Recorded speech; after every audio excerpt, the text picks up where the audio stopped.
Hello and welcome to Dappz Live, the show where we talk about sports, laugh about sports, and if you're Kathy Engelbert, cry about sports. Get in the comments now, drop your questions, and we will answer them. Follow the page and be sure to DM us. Please, everybody, send us your questions. We want to hear them. Ethan, how many consecutive days without a breakfast sandwich? I mean, if I self-provided this account, because, I mean, they haven't provided me a sandwich in a very long time, and I'm a hungry boy.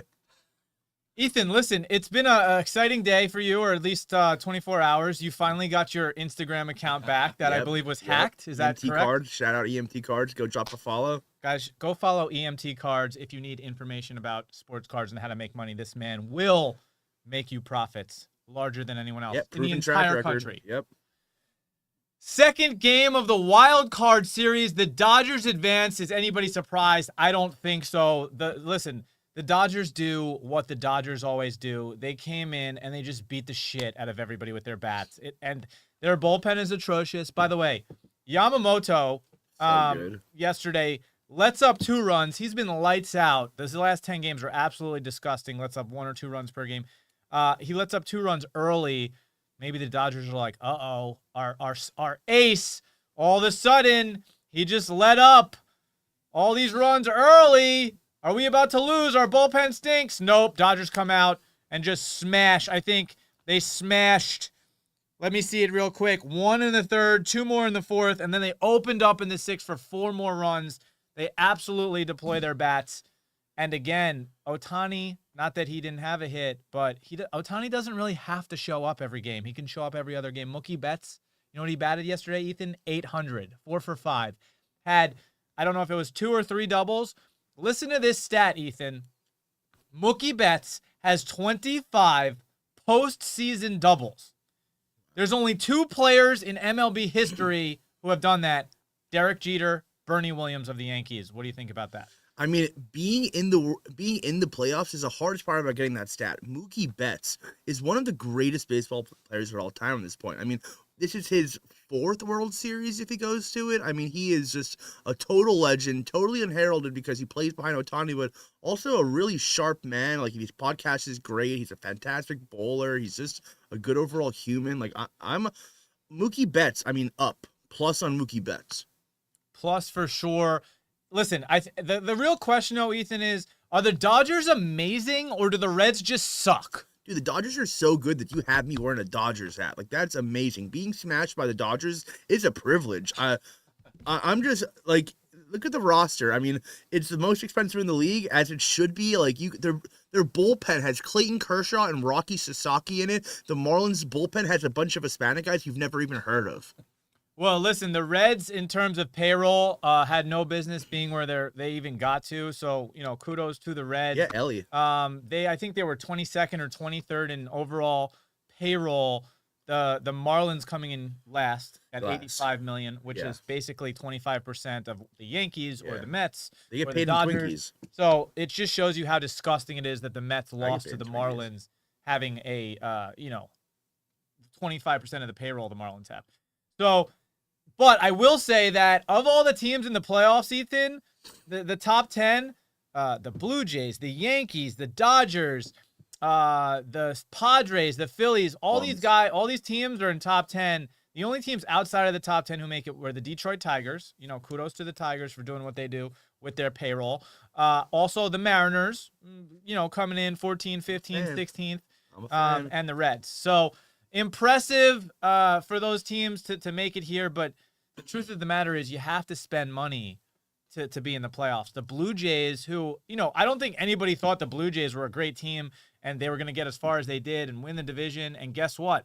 They're up there. They're top 6 in payroll.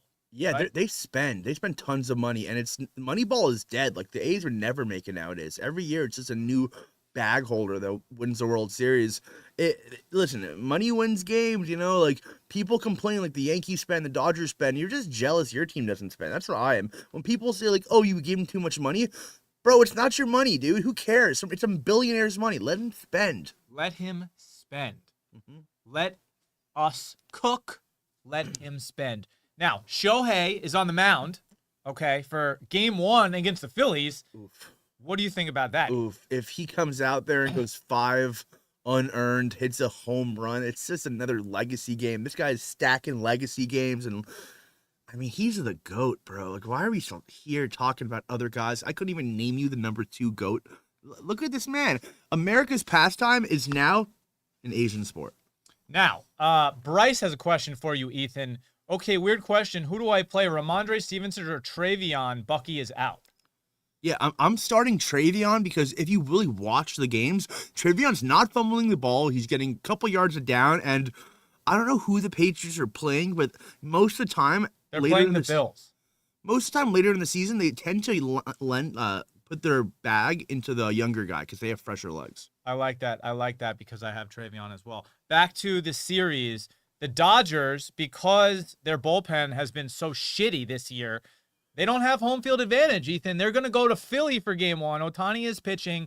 Ohtani has never pitched in a meaningful playoff game where it mattered. I'm a little unsure. I've only seen Ohtani really go 3 innings, maybe 5 innings. So I know he's been good of late, but this is not like a surefire, Ohtani's coming on the mound and he's going to rock the Phillies. The Phillies have Bryce Harper. The Phillies have Kyle Schwarber. The Phillies have Trey Turner. They have bats that rival the Dodgers. So the Phillies are scary. Zach Wheeler is one of the best pitchers, if not the best pitcher in baseball. They have Sanchez, and they have Nola. So, I mean, these guys are no joke to Phillies, but the Dodgers bats. The Dodgers bats. Do you think the Phillies have a chance playing at home? I love the Phillies roster. It's been great, but like it's the same team we've seen every year. The Schwarber, the Trey, the Bryce, and these teams have played each other in the playoffs several times. You haven't changed much, and the Dodgers just got better. And Ohtani's pitching. I don't like it. I also think Zach Wheeler's not playing. I think he's hurt.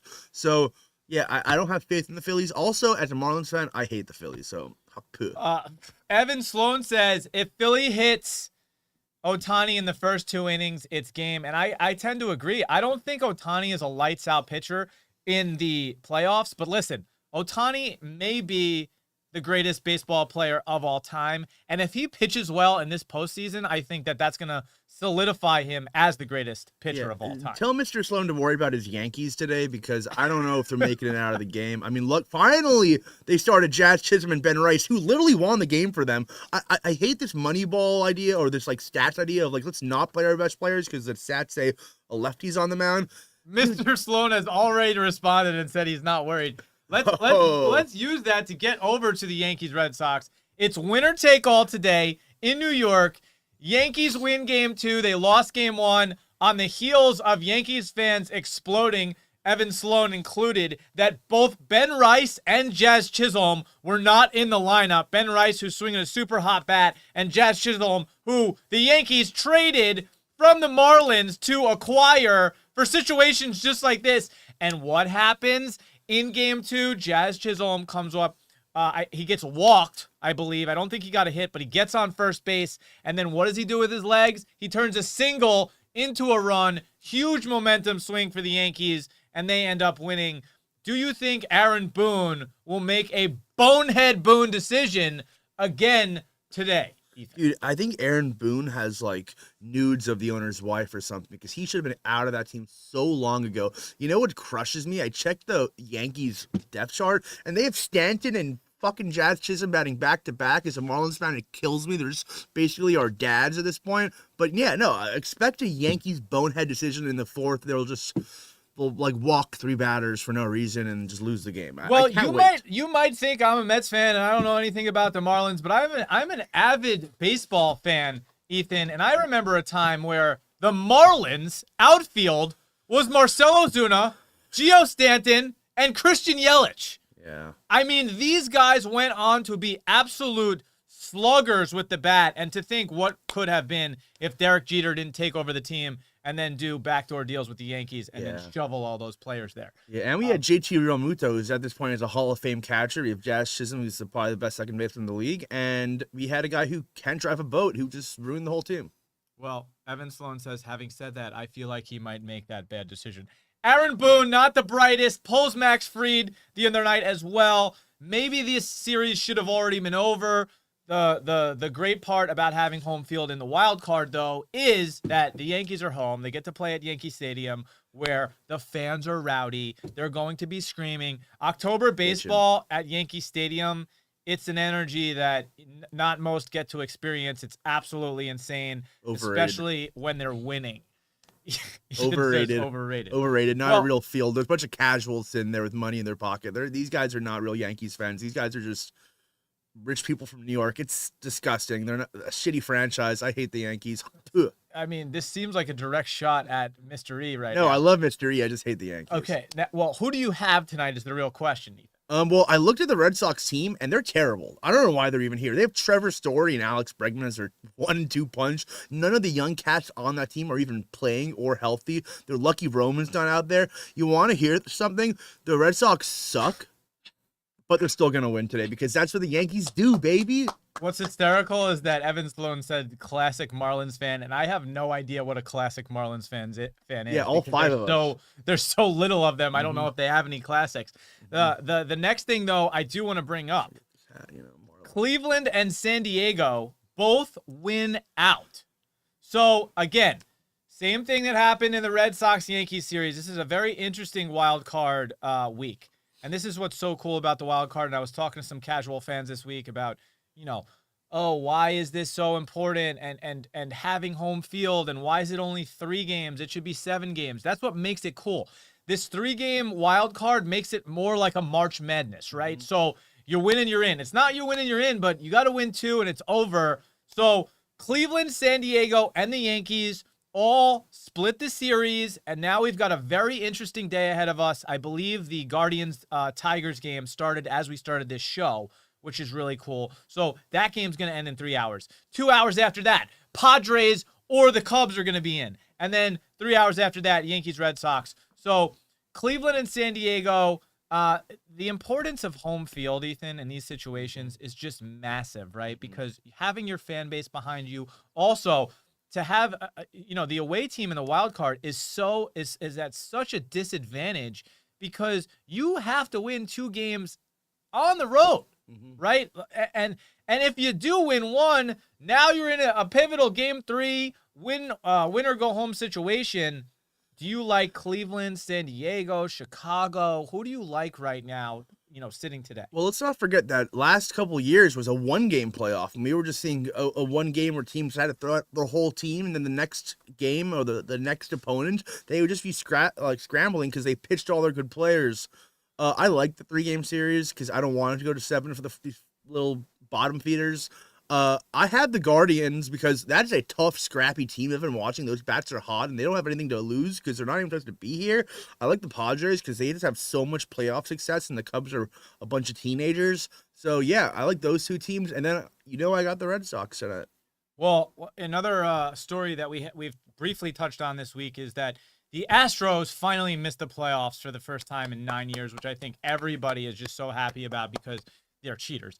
But what's interesting is that Bregman goes to the Red Sox, George Springer goes to the Blue Jays, and Kyle Tucker goes to the Cubs, and all of these ex-Astros are in the playoffs, and the Astros aren't, and they keep little cheating Altuve, who was wearing a microphone on his chest as he beat the Yankees, Aroldis Chapman, years ago. Just absolutely disgusting that this was allowed. Guys, get in the comments. Who is winning today? Who is winning tonight? Remember, Cubs or Padres, Guardians or Tigers, Red Sox or Yankees. Who is winning? I mean, whoever wins, 3 teams are going home. Tonight is going to be a bloodbath. Guarantee that. We're going to get into our next segment, which I think you're going to love this one. Ethan. IShowSpeed is trying to be a professional athlete. Wow. New series, Speed Goes Pro, kicked off with Speed trying to be an NFL cornerback. He went up against 39-year-old Danny Amendola, also known as the Glue Horse wide receiver. Before we show this video, Ethan, do you think that Speed got torched, or do you think that he locked down Danny Amendola at Listen, 39 years old. I am a YouTube fiend, and I already watched this video last night when it got released. I know what happens. Listen, Speed is actually really talented. Did you watch him race Trey Lyles a couple months ago? He was pretty close. Like, this guy can backflip 80 times standing straight. So, no, he can't guard Danny Amendola, but he's pretty athletic, is what you're saying. Being able to stick with Danny Amendola is equally as impressive. Well, he didn't. Watch this video. Speed got torched. Yeah, this was the first play. Brady, boom, hits the deck. I mean, that's pathetic. I personally believe that I could guard this guy without falling down. Right? He'll still get the catch on me. I'm not falling down. All right? And by the way, IShowSpeed runs a 4.440, which is absolutely disgusting. Right? 12 tries, but yeah, 4.49. A super talented kid. Also, if you watch the rest of the video, he actually guards him for the next play. I mean, no, none of us could guard Danny Amendola. If Danny Amendola actually wanted to press and he just subs us to the ground, he'll blow by us. But yeah, no, Danny Amendola is way more talented than all of us combined. Well, absolutely. He's also a professional wide receiver who and a played model with Tom Brady and a model. I mean, come on now, right? Like, let's be real. Of course, the Tom Brady's receiver is Danny Amendola. What a bunch of. DNL says once he learns to run routes, say that. He's sold. He's solid. What did you say? He's solid. He's solid. He's solid. So listen, Speed. This is fun, but you're a streamer. I mean, give it up. But listen, I actually like this whole production now. Right? It was great. Like. They do a great job. A lot of these YouTubers, whether it's Jake Paul, whether it's IShowSpeed, whether it's Mr. Beast, right? They're slowly getting integrated into kind of whatever you want to call mainstream media, or maybe mainstream media is really integrating into YouTube. But people want to see this. They want to see the kid who started a YouTube channel when they were 16 in their bedroom now be next to Tom Brady, or now be next to Cristiano Ronaldo, or be boxing Mike Tyson. So this is kind of like what you as a kid grew up with. I didn't grow up watching YouTube. It didn't exist when I was a kid. But if I did in that era, of course I'd want to be a YouTuber. Bro, this is a high school dropout. Look at the success story. Standing with Tom Brady and competing with him. Also, Kai Cenat, a couple days ago, had LeBron James on his stream. So the merge between these two parties, you know what I love about this? They showed the money numbers the other day, and Speed and Kai make more than most athletes in the world right now. It's attention, bro. It's all about attention. And listen, the thing about it is the leagues put the players on, right? So what the WNBA is claiming to do, right? The NFL and the NBA and the MLB and NHL, that's what they actually do. They put you on, they give you a platform, they get you paid, number one, and beyond getting paid, they get you in front of an insane amount of people, right? And with the eyeballs that come, that's where the sponsorship dollars come, right? So listen, when it comes to the NFL, when it comes to the MLB, when it comes to the NBA, it's just the WNBA wants to be there, and they're just not there yet. And the comments made were a little bit wild. We'll get into that later. Wow. But your job is not a pro athlete. It's getting billions of dollars to yell at fans that get too close to you in public. That's your job, IShowSpeed. Don't act like you're an athlete, all right? Now, moving right along, tonight, I said to Dylan yesterday on the couch, I was like, it just doesn't feel right without football on a Wednesday and a Tuesday. It doesn't feel right. Tonight there is football. It feels like it's been forever. Unfortunately, we were primed for a pretty good game. Brock Purdy, divisional matchup against the Rams. They just lost Bosa last week. But now, Ethan, they lost Purdy yesterday. They lost Ricky Pearsall, their number one receiver. They lost Jawan Jennings, their number two receiver. Who do the Niners have left, dude? They have their coach, Kyle Shanahan, who is a guru, who's going to figure it out no matter who's on the team. That being said, the Rams, bro, that team is super underrated. I talk about them all the time. That defensive line is just defensive porn. I mean, and they have Puka Nacua, who looks like the best receiver in the world right now. I don't think the Niners have enough players to compete with the Rams, but, I mean, knowing them in an in-division game, it's going to be close. So it's an 8.5 point spread. Obviously, the Rams are favored. And in addition to that, over-unders at 44.5. Is anything? Yeah, the Niners plus 8.5. You get plus money. Are they at home? The Niners? They're in LA. I mean, I still like plus money in an individual in a conference game. You know, like these teams know each other and they're gonna play tough. So yeah, give me the Niners plus 8.5. You want to take the Niners plus 8.5 with Mac Jones minus their two starting receivers, minus their starting tight end. all they have is Christian McCaffrey, and they're missing their number one pass rusher, and you want to take the 8.5 points. It seems like a trap game to me. It really does. It seems like if the Niners pull out games like this, and they don't even have to win, they could lose by 7 and still cover. Okay, so Sav says, defensive game all day. I wish I could agree with you, Sav, but the problem is that the Rams have Puka Nacua, the greatest offensive player alive right now, right? Even above Christian McCaffrey. They have Kyron Williams. They have Devontae Adams. Matt Stafford is spreading the ball all over the place. Throws an 80-yard touchdown to Tutu Atwell because, by the way, who cares about Tutu Atwell? I got to guard Puka, and I got to guard Devontae Adams. Tutu gets forgotten about. He's wide open down the field. So I don't know if it's going to be a defensive game. I don't know that because Bosa is out. I don't know that because Mac Jones is going to have to punt every other play. Maybe, I think in any other scenario, yes, I would agree. Listen, the Rams have 2 Defensive Player of the Year candidates. Ethan, CMC's rushing attempt line is 16. You going over or under 16 rushing attempts? You know, I'm an under guy. I always slam under 16.5. Kind of sounds high because they're going to be passing him off the ball, a little dump down action a lot. But yeah, I mean, Mac Jones, I don't trust to drop back, so that could go over. I don't think the running game's going to win the game for them. I think their defense, like they said, could win some, like, well, Mint Collective agrees with you. He says, run. Give me the under 44.5. And then also, I think that's what you meant, Mint, unless you meant under rushing attempts, but I believe you meant under 44.5. Please let us know what you meant. Sav says, you get Staff out of the pocket, then what? Listen, that's a good point. Yeah. I mean, listen, Stafford, he had back issues coming into this season. We haven't really seen that. Maybe he hasn't been under pressure. But again, Sav, what I would ask you, dude, is who's rushing Staff? We just lost Bosa. I mean, how are you going to get him out of the pocket? And then I have LOLP. How you think the Rams and 49ers will go? I think we've kind of been going over that. I think the Rams are going to be very hard to stop. Devontae Adams and Puka. This is not going to be easy. Mint Collective, yes. Under 40 at 4.5. I don't hate that. I don't see how the Niners are going to get into a groove and move the ball. Listen, Mac Jones was not that bad, Ethan, in his game so far. He's a tough cookie. Sav says, I'm just saying, don't count us out. Yeah, Mac Jones, man, he's playing like he needs the job. Like, I respect that about him. Like, he's putting in all the effort. He's running the ball. He's throwing the ball. Like I wouldn't put it past him if it's a close game again. And by the way, as the NFC standings are laid out right now, and I'll shout you out, Sav, right now, the Niners are in second place in the NFC. The Eagles are 4-0. Next would be the Niners at 3-1. After that, Detroit, Tampa, Seahawks, and the Rams all at 3-1. But based on if the playoffs were to start today, the Niners would have the 2 spot. I know this might be the too early playoff, but in division are the Seahawks better than the Niners, Ethan, go. Yeah, the Seahawks are better than the Niners. The Seahawks are a quarterback away from being the best team in that division. LOL says, our defensive weapons are nice and healthy and young too.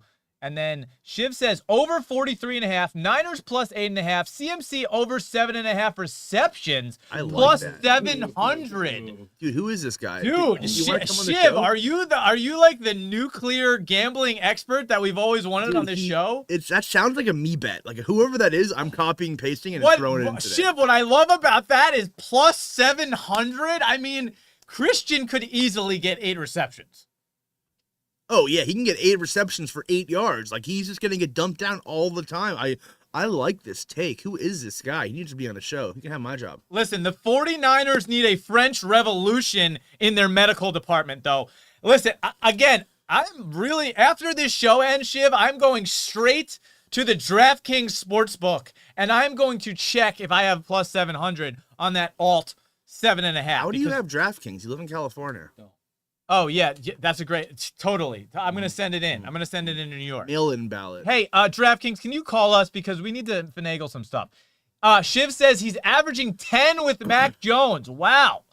KG says y'all work for Vegas. I mean, listen, we're getting there. The 49ers are not on my top 5, but let's get into my top 5 power rankings, Ethan.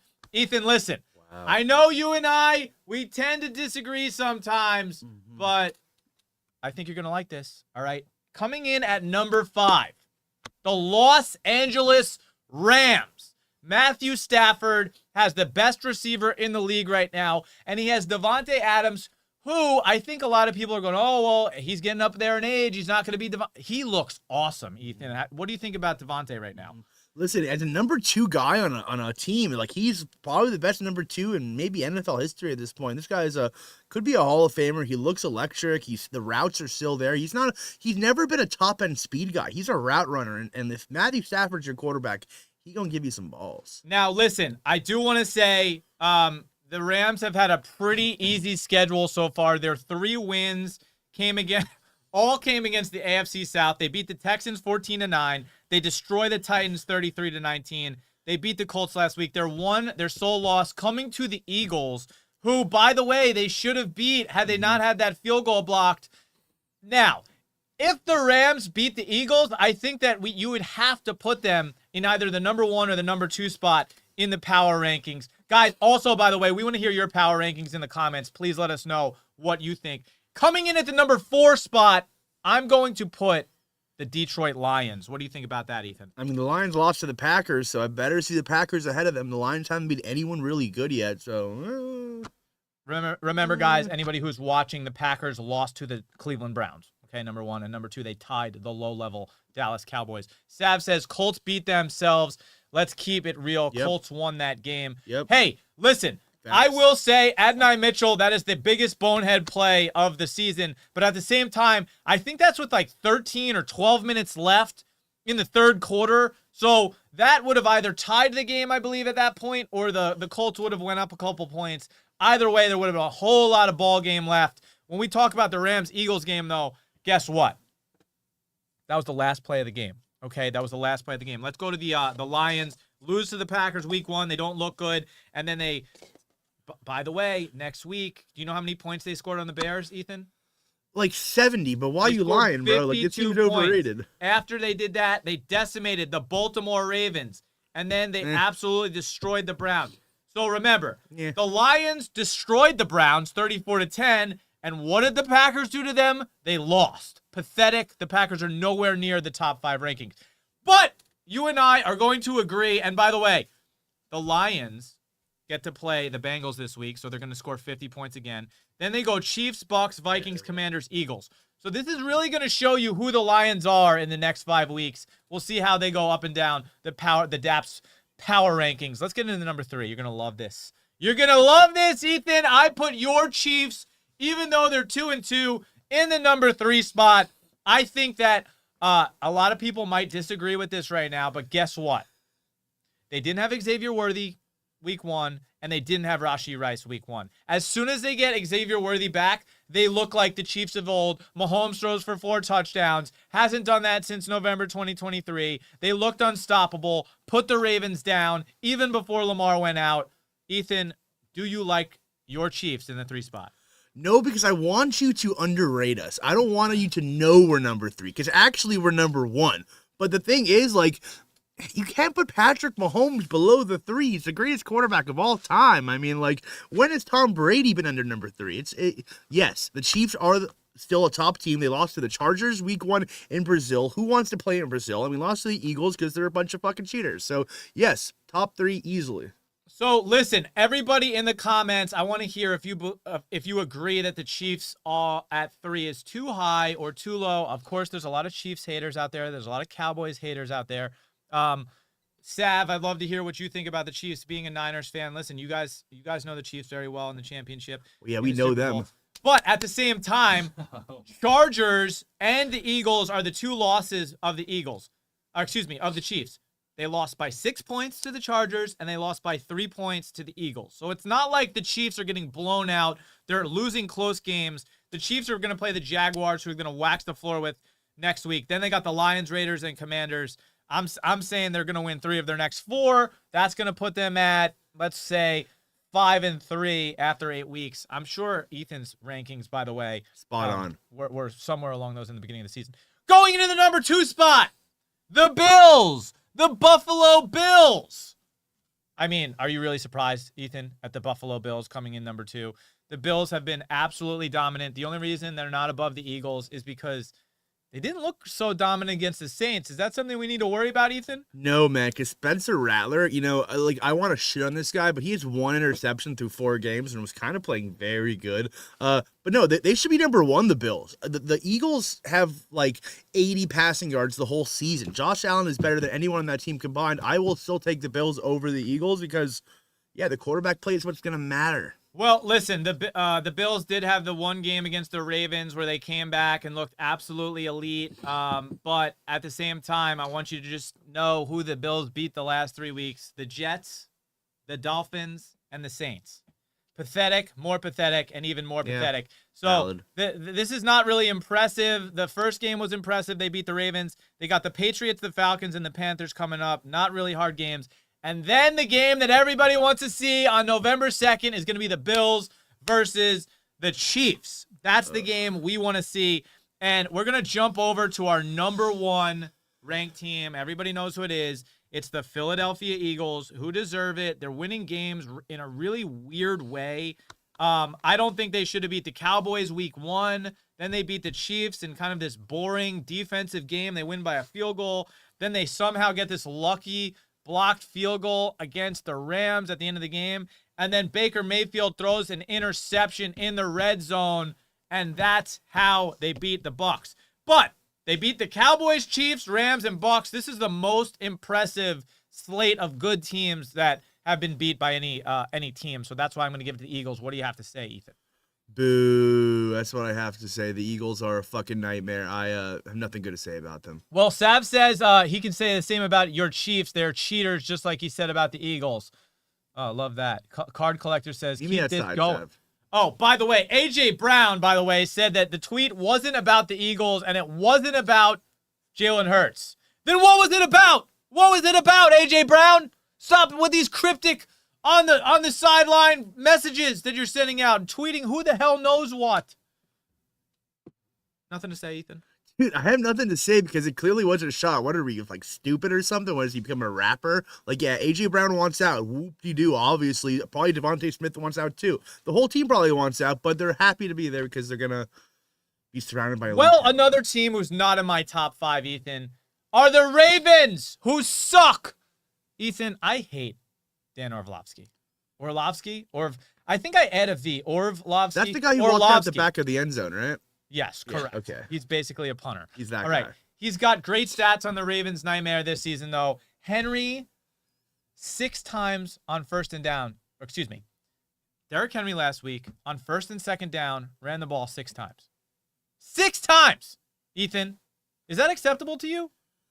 I mean, if it was 6 times for 100 yards, it would make sense, but it's not that. So, no, it doesn't really make any sense. So, listen to Orlovsky talk about this. I want you to see this real quick, Ethan. And found this out about the Ravens, and again, it absolutely shocked me. A month into the season, the Baltimore Ravens, with Derrick Henry, are the 32nd ranked offense in the NFL when it comes to giving the ball to their running back on first or second down, meaning they run the football on first and second down with their running backs the least out of everybody in the NFL, the Ravens. Yet when they do it, they're second in yards per carry at 6. So to kind of just summarize it, the Ravens on first and second down give the ball to their running backs less than anybody in the NFL, yet they're, when they do, the second best offense in doing that. The Baltimore Ravens with Derrick Henry, that shocks me. Ball, quick question. What the fuck are you doing? You have Derrick Henry, who, by the way, you did not have... The first year with the Ravens was last year. He's an absolute monster. He's an absolute tank. He's a force of nature. Nobody wants to tackle this guy. Oh, well, we want to preserve him. Preserve him for what? What are you preserving him for? I mean, they give the ball... him for what? To go 1-3? Give the ball to Derrick Henry. Give it to him 3 times to start the game. If I'm the coach of the Ravens, this is what I'm doing. I'm running the ball with Derrick Henry on first and 10. I'm getting 4 to 6 yards. Now it's 2nd and 4. I'm going to run a play action with Lamar Jackson. Lamar Jackson now can choose to run for a first down or he can pass it. Now it's 3rd and 4 if you don't convert. Guess what? Give the ball back to Derrick Henry and get 4 yards. Dude, they give the ball to their other running back on first down, Lamar Jackson. It's not like it's just Jim Harbaugh. The Harbaughs are the worst coaches in the league. They just know talent and they bring in like excellent players. But you know, the only time the Harbaughs ever won anything is when they played each other. They're just a bunch of bums. The Harbaughs. They're just a name at this point. They're a gimmick. They're the Rex Ryans of the league. Card Collectors 14 says he's the new Clinton Portis. And Sav, listen, we need you here, Sav, for your expertise. I better see you here tomorrow on Dappz Live at 12 p.m., Sav, because you are our new gambling expert, statistical analyst. Clinton Portis is a good pull. Clinton Portis is a great poll. So, yes, John Harbaugh, you are useless. That's what you are, all right? A team way worse than the Ravens, the Cleveland Browns. I don't think anybody in the comments is going to be defending this team. I mean, look at these guys. You can't name one of these guys. Dustin Colquitt. Yeah, okay. There he goes. Okay, having more quarterback Deshaun issues. Kaiser. Joe Flacco, out. Everybody said he was the white knight who could save the Browns and maybe go 8-8, comeback player of the year. No, he stinks. He's old. It's not working. What do? They sub in Dylan Gabriel. What does Shedeur Sanders do? Watch this. Absolutely insane what he does. He starts pantomiming. I just. What is that? It's wild. It's wild.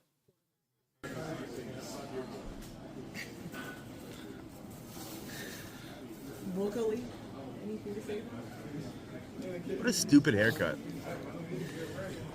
I've watched this video for the seventh or eighth time now. I still don't understand it. Supposedly, he was throwing shade back to Rex Ryan on ESPN, who said something about him, but he made no reference to miming. I don't get it. Now, today, ESPN, Stephen A. Smith, Ryan Clark, Orlovsky are all saying Shedeur Sanders. This is looking very immature. It's coming off as immature when you should just be shutting up, sitting down, doing the right thing, waiting for Dylan Gabriel to just fail because because you're on the Browns and you have no talent around you and you have no offensive line. But instead he does this. Ethan, thoughts on this? Any sympathy for Shedeur Why Sanders? are we giving a third-string quarterback a platform? Nobody cares what Chad Henne's saying. Why do we care what Shedeur Sanders is actually not saying? He's just a waste. I don't want to talk about this guy anymore. He's a loser. I hope he comes and checks in and gets all of his bones broken. I don't want to see him anymore. Let's give him a start, get him out of the league, boom, boom. I have a genuine question for you, Ethan. Yeah. Who is more annoying? Shedeur Sanders' family? LaMelo Ball's family? Go. Dude, Shedeur Sanders' family is more annoying because right at this point, LeVar Ball is a vegetable. LaMelo Ball is a rapper. I mean, like, at least they're getting this good content. This family hasn't provided us any good content because they're a bunch of fucking idiots. If I never have to hear about the Sanders kids ever again, I'll be over the moon. Yeah, and what is Shiloh Sanders even doing? Is he like a Wendy's employee right now? Shiloh, he's probably a rapper. Yeah, He's probably with LiAngelo. Soon I'll be a rapper. Yeah. Caitlin Clark has responded. Caitlin Clark back in the press conference because obviously, even though she's injured, we're still talking about Caitlin Clark, the angriest that Caitlin Clark can get. Kathy Engelbert is officially fucked. She's fucked, Ethan. All right? You want to know why? Because this woman, look at this. Look at this. Caitlin Clark. We need great leadership at this time across all levels. This is the most important time in this league's history. Fee said it all. She hadn't heard the story Nafisa Collier shared on what Kathy Engelbert said about her. Hasn't heard from Engelbert since. So, again, just to bring everybody up to speed, you don't know who the WNBA commissioner is. It's this lady. Her name's Kathy Engelbert. No one's ever heard of her. Nobody cares about her. She's probably about to not have a job anymore, so you never need to care about her again. But she made a bonehead comment behind closed doors to Nafisa Collier, who is a forward on the Minnesota Lynx. She got injured. I don't know why she wrote this essay that she felt like she had to speak to the commissioner. She did, exposing the commissioner for basically trashing Caitlin Clark and all of the new and upcoming stars in the league who have obviously 5, 6, 7, 10x'd the viewership of the WNBA over the last 18 months. And she said that Caitlin Clark should be thanking her, the WNBA, for giving her the platform to make $16 million from sponsorship money. I don't know if she knows about this little thing called the NCAA and the March Madness tournament, But that's where Caitlin Clark rose to stardom with her matchups against both, I believe it was South Carolina in the second final, and then her obvious rivalry with Angel Reese. So that's where all the attention got on to Caitlin Clark. Then she gets drafted by Indiana, and what does she do? She 6X's the revenue and the attendance at all games in Indiana for the Fever. And then Kathy What's-Her-Face says that she should be thanking her for all this. Ethan, this is ridiculous. She looks like the white Kamala Harris. I think if we replaced her with like an OnlyFans model, we'll get A, better content, and B, a better managing. She's just delirious at this point. She's an old lady. She needs to go to a home. We need a younger person to step in and change the game, you know? Like, we need a David Stern to come in here and be like, hey, we're going to make this shit fucking cool now. Well, listen, that's our show, everybody. Sav, Card Collectors 14. We better see you here tomorrow at 12 p.m. I am definitely looking up that Christian McCaffrey alt over 7.5 receptions at plus 700, Sav. Thank you for that information, guys.